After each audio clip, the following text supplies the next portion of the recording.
नमस्ते दोस्तों, ये हमारा इम्प्रॉपर इंटीग्रल दिया हुआ है 0 से infinite cos ax minus cos b x upon x square d x, जिसको हमें प्रूव करना है ये किसके इक्वल होगा, -π/2 a माइनस बी। और ये गिवन है कि a is greater than b और ये दोनों a और b पॉजिटिव है। तो चलिए इसको हम लोग प्रूव करते हैं। सबसे पहला स्टेप हम लोग इसको लिखते हैं कि 0 से infinite cos ax minus cos bx upon x square dx। क्योंकि बच्चों जानते हैं कि हमारा इंटीग्रैंड इवन फंक्शन है, तो आप इसको कैसे लिख सकते हो, हाफ माइनस इनफाइनाइट से infinite cos ax minus cos bx upon x square dx। ठीक है, क्योंकि cos और एक्स स्क्वायर आप देखेंगे दोनों इवन फंक्शन है, क्योंकि आप माइनस जब पुट करेंगे तो कोई रिजल्ट में फर्क नहीं आएगा। कहने का मतलब कि fx और f माइनस एक्स जब सेम होते हैं तो हमारा फंक्शन कैसा होता है, इवन फंक्शन होता है। तो हमने इसको ऐसे लिख दिया। अब देखिए बच्चों, जब भी हमारा कोसाइन या साइन फंक्शन इंटीग्रैंड में होता है और अगर हमारा इम्प्रॉपर इंटीग्रल है तो आप कोशिश करिएगा इसको एक्सपोनेंशियल फंक्शन में कन्वर्ट करें। तो आप इसको लिख सकते हो half real part of minus infinite से इनफाइनाइट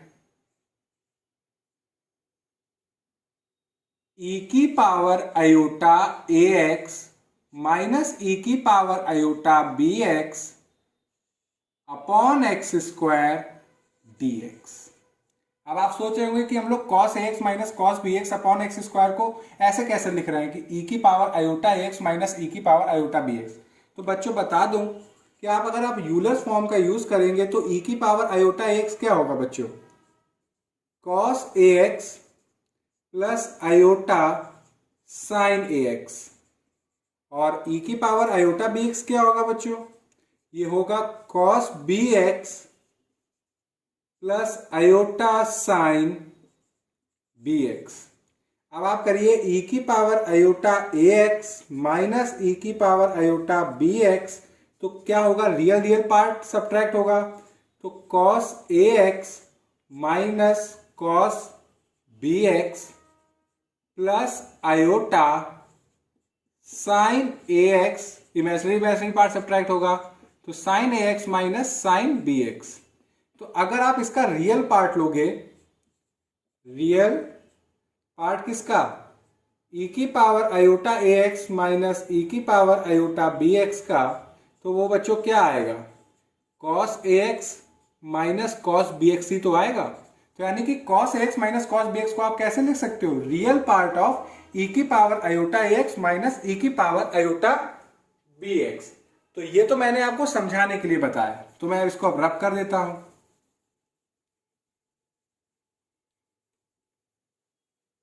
अब देखिए, हम लोगों का मेन टारगेट है कि ये जो इम्प्रॉपर इंटीग्रल दिया हुआ है माइनस इनफाइनाइट से इनफाइनाइट, इसको हम लोग सॉल्व करेंगे और जो रिजल्ट आएगा उसका रियल पार्ट लेंगे और उसको जब 2 से डिवाइड कर देंगे तो हमें इस इम्प्रॉपर इंटीग्रल की वैल्यू मिल जाएगी। तो इसका करेस्पॉन्डिंग कॉम्प्लेक्स फंक्शन लेते हैं, यानी कि कंसिडर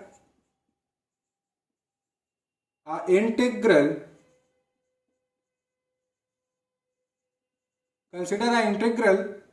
कैसा, इंटीग्रेशन अलोंग सी।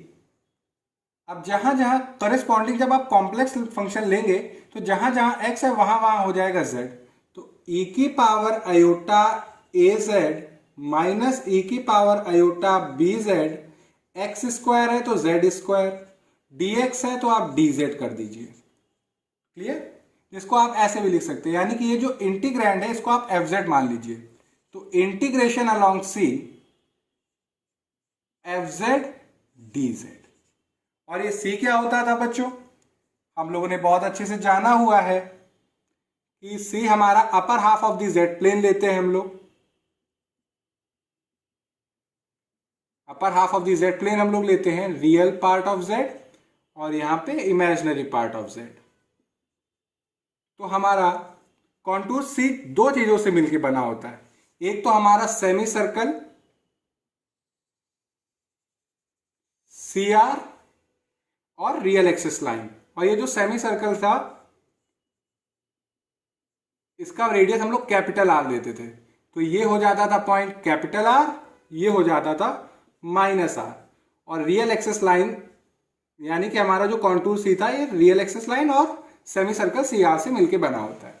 ये अब हम लोग क्या करेंगे काम कि ये जो हमारा एफ जेड है यानी कि ये जो इंटीग्रैंड है इसकी हम लोग सिमिलैरिटी निकालेंगे। तो आप क्लियरली देख सकते हैं कि यहाँ पे जो सिमिलैरिटी है वो हमारी पोल होगी, क्योंकि फंक्शन हमारा है कैसा है, रैशनल फंक्शन। और पोल्स निकालने का क्या तरीका है, आप डिनोमिनेटर को कर दीजिए 0। तो यानी कि पोल्स ऑफ एफ जेड हमारा क्या है, e की पावर आयोटा ए जेड माइनस ई की power iota B z upon z square are given by क्या करिए आप डिनोमिनेटर को 0, तो z square equal to 0, that is z equal to 0,0। ये हमारे क्या आ गए पोल्स। अब एक काम करिए, इन पोल्स को आप लोकेट करिए यहाँ पे upper half of the z plane पे, तो ये हमारा पोल कुछ यहाँ पे आएगा, यहाँ पे ये हमारा क्या होगा z इक्वल टू 0। अब अगर आप ध्यान से देखें हम फंक्शन एफ को इंटीग्रेट कर रहे हैं c के अलोंग, तो आप मान लीजिए यहाँ से चलना स्टार्ट करते हैं और आपको कॉची रेसिड्यू थ्योरम लगानी है, तो यहाँ पे चलना है कोई प्रॉब्लम नहीं, यहाँ पे चलना है कोई प्रॉब्लम नहीं, यहाँ पे चलना है कोई प्रॉब्लम नहीं, मगर जैसे हमारा फंक्शन इधर आएगा तो वो देखेगा कि रास्ते में पोल पड़ गया।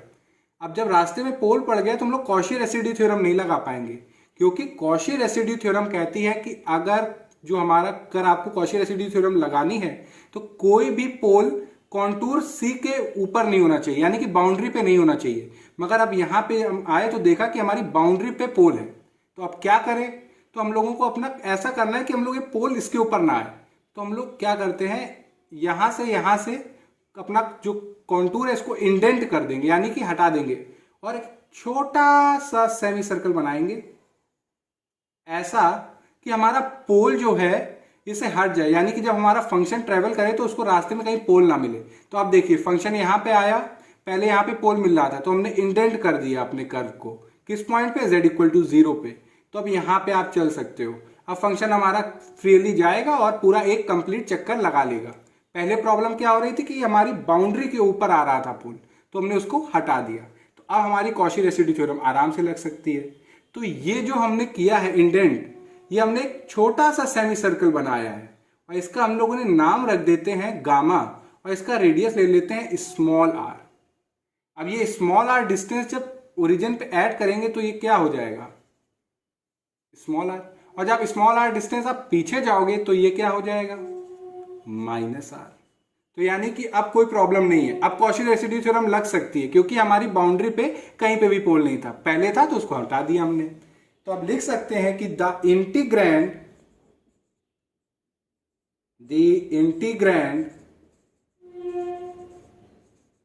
Has pole of order 2 at z equal to 0, यानी कि अब हमारे इंटीग्रैंड है एफ जेड, इसके पास पोल है कितने ऑर्डर का, ऑर्डर 2 का। अब हम अपने कॉन्टूर सी के बारे में लिखते हैं कि हमारा कॉन्टूर सी दो चीजों से बना है, एक तो बड़ा सेमी सर्कल सी आर और एक छोटा सेमी सर्कल गामा। तो अब इसको भी हम लोग लिख लेते हैं, क्योंकि consider a contour C consisting of a positively oriented semi circle CR mod z equal to capital R, यानी कि हमारा जो कॉन्टूर सी है पॉजिटिवली ओरिएंटेड, क्योंकि anti clockwise semi circle C R कहां पे, upper half of the plane, in the upper half plane and the line segment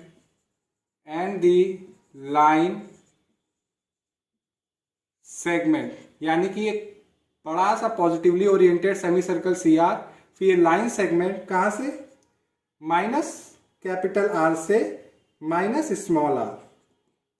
फिर अब देखिए यहां पे हम लोग क्लॉकवाइज जा रहे हैं, यानी कि नेगेटिवली ये वाला सेमी सर्कल की डायरेक्शन हम लोग ऐसे है और छोटे वाले की कुछ ऐसे है। तो negatively oriented semi circle gamma mod z equal to small r also in the upper half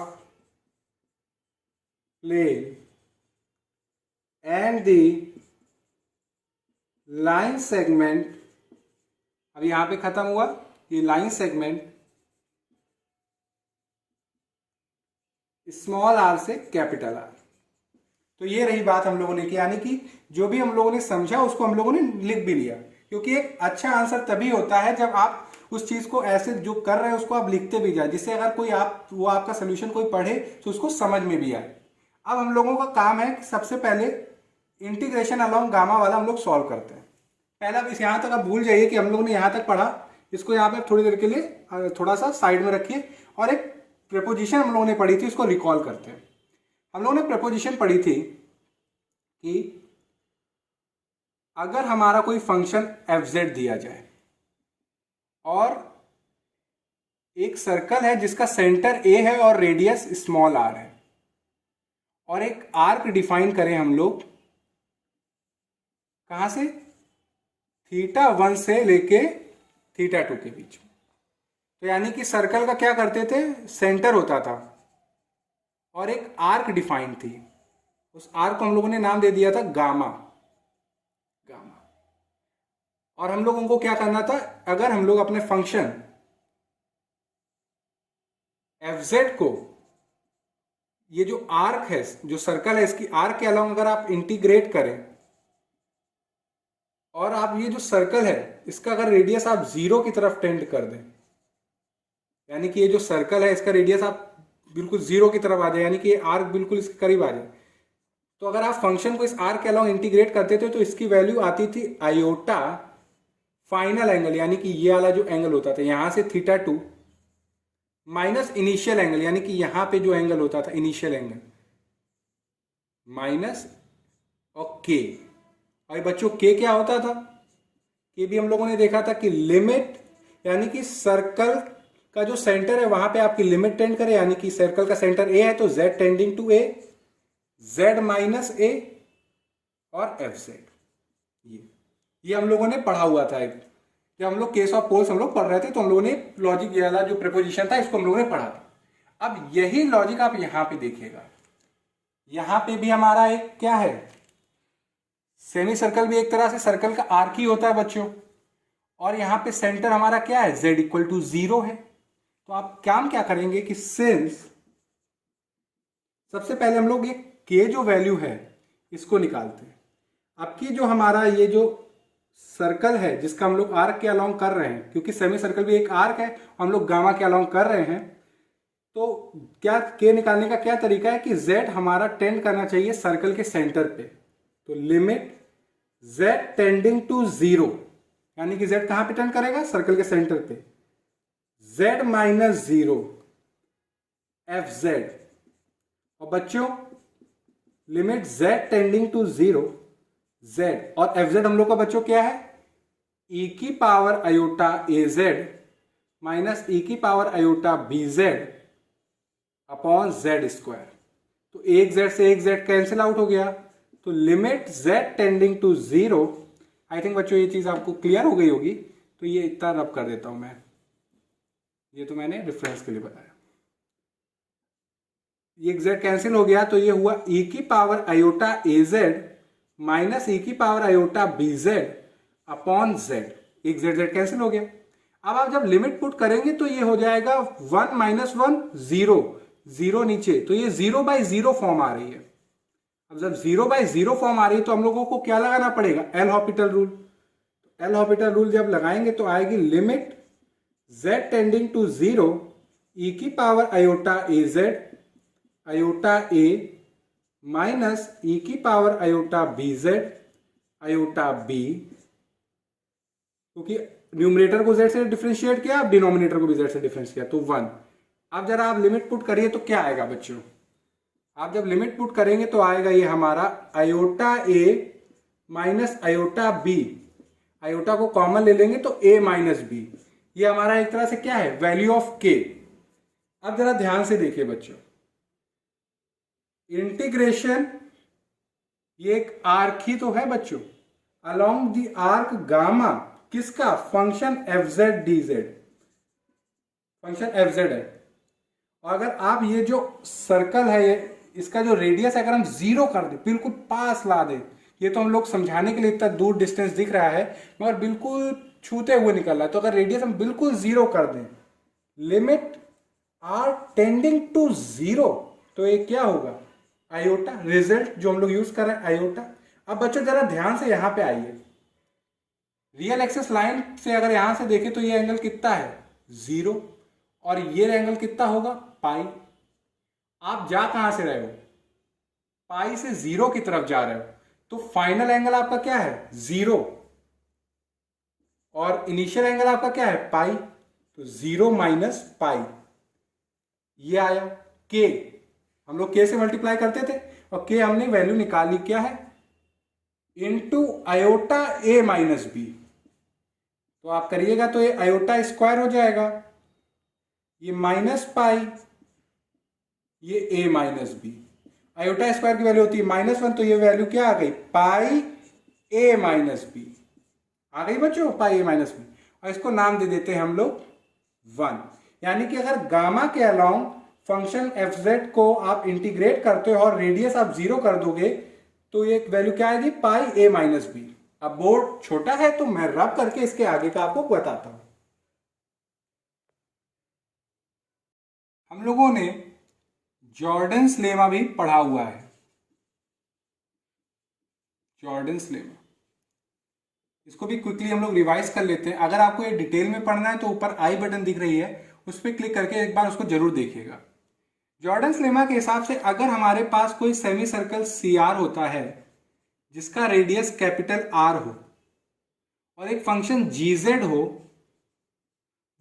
वो अगर 0 पे टेंड कर जाए, जब z हमारा इनफाइनाइट पे टेंड कर जाए, तो अगर आप इंटीग्रेट करते हो सेमी सर्कल सी आर के अलोंग किसको, अगर हमारा इंटीग्रेंट कुछ इस फॉर्म का हो, e की power iota m z g z dz, और ये m हमारा कैसा होना चाहिए, पॉजिटिव, ये m हमारा कैसा होना चाहिए, पॉजिटिव। अगर ऐसा होता है और ये जो सेमी सर्कल है इसका रेडियस अगर इनफाइनाइट हो जाए तो ये वैल्यू क्या आती है बच्चों, 0 आती है। ये हम लोगों ने रिजल्ट पढ़ा हुआ है। अब हमारे पास जो फंक्शन एफ जेड दिया हुआ है वो कुछ इस फॉर्म का दिया हुआ है, e की पावर आयोटा ए जेड माइनस e की power iota B z upon z square. ये जो 1/z स्क्वायर है इसको मान लेते हैं 1/z स्क्वायर को जी Z,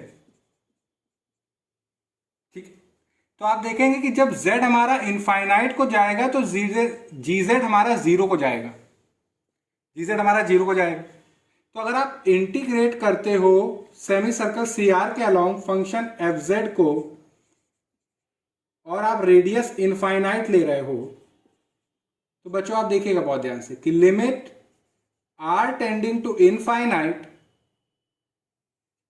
integration along C R ई की पावर आयोटा ए जेड माइनस ई की पावर आयोटा बी जेड, और 1/z स्क्वायर की जगह आप सीधे क्या लिख दीजिए, जी जेड डी जेड।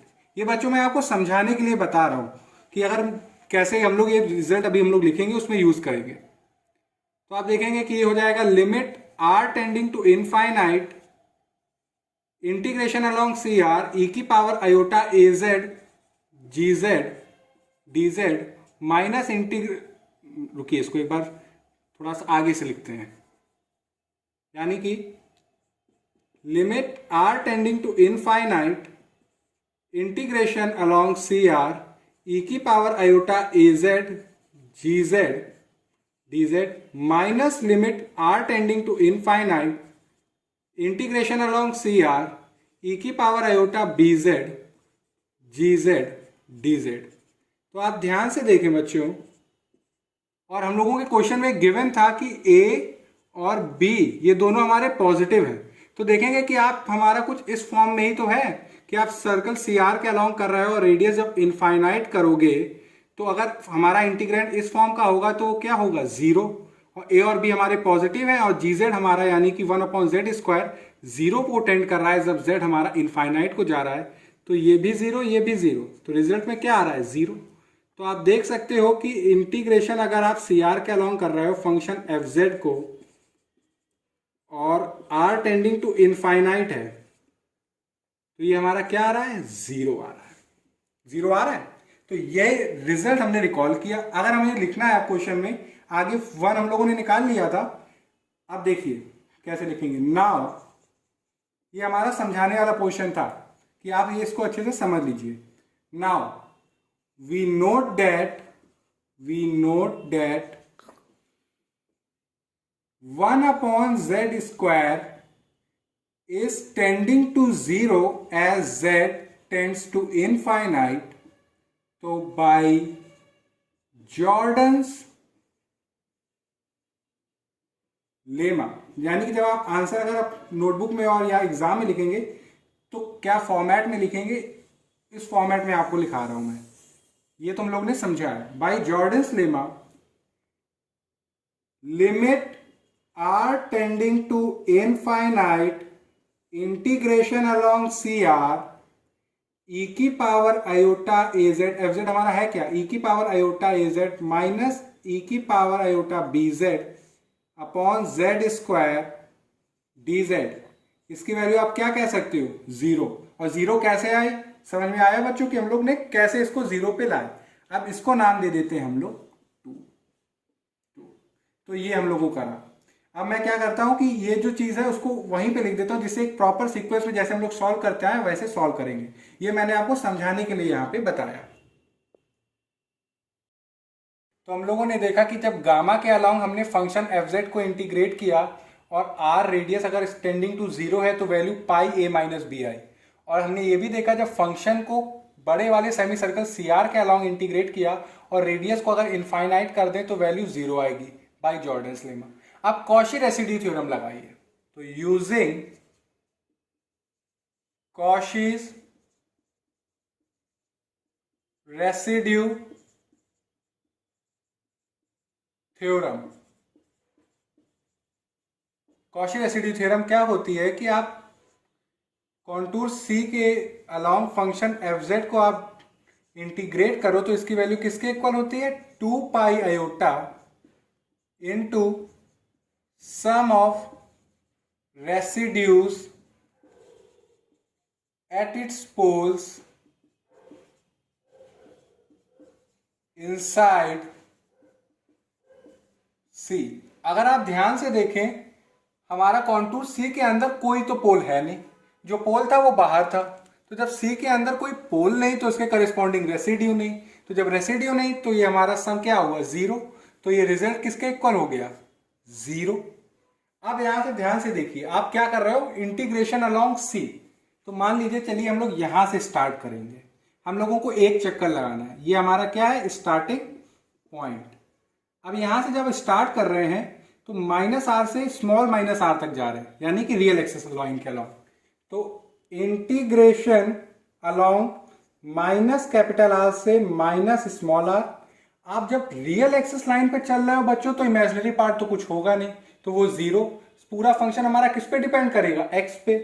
तो ये हो गया एफ एक्स डी एक्स। अब ये लाइन रियल एक्सिस लाइन खत्म हुई, हमारा सेमी सर्कल स्टार्ट हो गया। अब किसके अलोंग कर रहा हो, गामा के अलोंग। तो इंटीग्रेशन अलोंग गामा, और यहां पे आपका रियल पार्ट भी होगा और इमेजिनरी पार्ट भी होगा। तो ये हो गया एफ जेड डी जेड। अब आप देखिए यहां पे आए फिर से हमारी रियल एक्सेस लाइन स्टार्ट हो गई जो स्मॉल आर से कैपिटल आर तक गई, स्मॉल आर से कैपिटल आर तक। आप रियल एक्सेस लाइन पे ट्रेवल कर रहे हो तो इमेजिनरी पार्ट 0 है, पूरा फंक्शन x पे डिपेंड कर रहा है, तो ये हो गया fx dx। अब यहां से बड़ा वाला सेमी सर्कल से आप स्टार्ट हुए, चल रहे, तो यानी कि इंटीग्रेशन अलोंग सी आर, और यहाँ पे आपका रियल पार्ट भी मिलेगा, इमेजिनरी पार्ट भी मिलेगा, तो ये एफ जेड डी जेड, ये सब किसके इक्वल हो रहा है? 0 के, क्योंकि हमने देखा कि कोई पोल है ही नहीं कॉन्टूर सी के अंदर, तो हमारा ये पूरा क्या हुआ रिजल्ट? 0। अब आप करिए कि अगर आप ये जो इक्वेशन है इसको मान लीजिए ये हम लोगों की कौन सी थी? ये शायद 1 थी, ये 1 थी, ये हो गई हमारी 2, तो ये हो गई हमारी इक्वेशन 3। आप काम क्या करिए, जो इक्वेशन 3 है इसमें स्मॉल आर को टेंडिंग टू 0 कर दीजिए और कैपिटल आर को tending to infinite.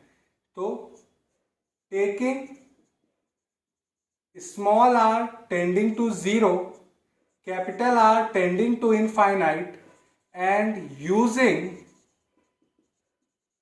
1 and 2 we get, तो जब हमारा स्मॉल आर टेंडिंग टू 0 है और capital R tending to infinite, तो बच्चों ये हमारा होगा माइनस इनफाइनाइट से 0 fx dx, और जब r टेंडिंग टू 0 है तो ये वैल्यू हम लोग निकाल चुके हैं गामा के अलोंग, वो क्या आई?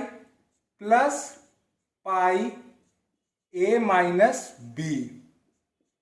Are small are tending to 0 है, capital R tending to infinite है, और fx dx, और कैपिटल आर जब टेंडिंग टू इनफाइनाइट है होगा तो ये हमारी सी आर के अलोंग फंक्शन एफ जेड की वैल्यू क्या आ रही थी? 0। देखिए हम लोगों ने टेंडिंग टू 0, ये आ गया 0। तो आप देखेंगे अब ये देखिए माइनस इनफाइनाइट से 0, और 0 से इनफाइनाइट को आप क्या लिख सकते हो? माइनस इनफाइनाइट से इनफाइनाइट fx dx, और ये जो पाई a माइनस बी हमने निकाला ये उधर चला जाएगा तो हो जाएगा minus pi a minus b.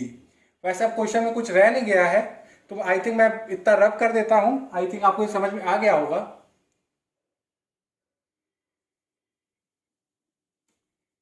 ये रिजल्ट हम लोग ने अब देख लिया है कि आप ऐसे प्रॉपर सीक्वेंस में ऐसे लिखते हुए आएंगे।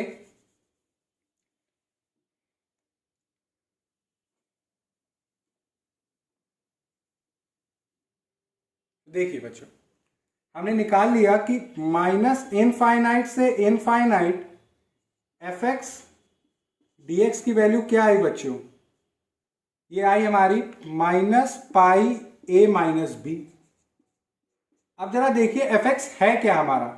जो fz है इसका करेस्पॉन्डिंग x फंक्शन में आप लीजिए क्या आएगा? तो ये माइनस इनफाइनाइट से इनफाइनाइट, जहां जहां z है वहां वहां x कर दीजिए, तो ये हो गया e की पावर, ये थोड़ा सा गीला है, मॉइस्चर है इसमें, तो e की power iota ax minus e की पावर आयोटा bx, जहां पे z स्क्वायर था वहां पे हो जाएगा x स्क्वायर, और dx, और इसकी वैल्यू क्या है?